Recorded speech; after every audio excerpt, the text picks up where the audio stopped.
Relationship expert Love McPherson is back with us with 5 ways you may be sabotaging your relationship.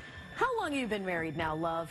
35 years in 7 days. Come on. Nice. Yes. So she's doing something right. All right, we're going to get right to it because people always want to ask you questions when you're on. 5 ways you're ruining your chance for love. First thing, you come on too strong, so when you're out, you shouldn't put it all out there. Yeah, you kind of like that pelican, you know, you're just kind of hovering in places that you shouldn't be, Yeah. all right? And so what happens is you have to realize a date is not a commitment. They gave you a cup of coffee, not a ring. So don't blow up their phone, don't get upset if they don't, if you see a picture on Facebook of them with someone else next week. It was not a commitment, it was simply a date. Don't overdo it. Is it okay for the woman to call the man? Sure. I mean, you mean right after? Like, let's say, you know, it's date number 2 and you haven't heard from him in 10 days. Is it okay to pick up the phone? You know what? I would say no, because if you haven't heard from him and he has a phone and he has a whole hand, then he could have used it. That's right. Very true. You say you drive with your eyes closed. What do you mean? You know, the signs are there, but you're not watching them. So it will say, stop, this person is a deadbeat, or stop, this person needs meds, or stop, this person, or yield signs, yield the right of way to their wife, yield the right of way to their husband.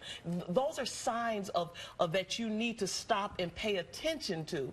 And what ends up happening is if you go blindly in, you will go into a wreck zone. So what you need to do is you need to make a U-turn and say, let's come out of this thing. All right. The next way you may be sabotaging your relationship, you're too wounded to be touched. Yes, you're too wounded to be touched. So in another relationship, you really hurt yourself.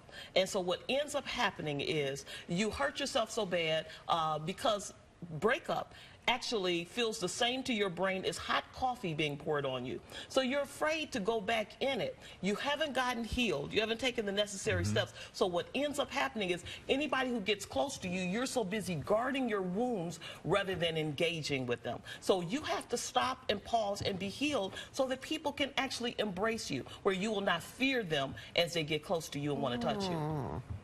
And you're not who you pretend to be. What do you mean by that? When I say you're not who you pretend to be, you know, it takes a lot of courage to present your authentic self. You know, if you're fearing rejection and you're going into a relationship fearing rejection, a lot of people, what they do is either they will create a character that is totally an image opposite of themselves, but the problem is you can't sustain that person. So eventually people look and just like being Dorothy at the Wizard of Oz, that is not who I thought he was, you know.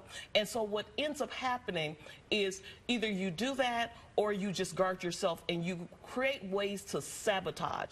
And people think, well, I don't know what this person is. People need to see you who you are, because that's the only person that you can maintain. Now, you can always move to be a better you, and you should always be on the road to being a better you. Don't just sit in your horrible ways and say, this is who I am.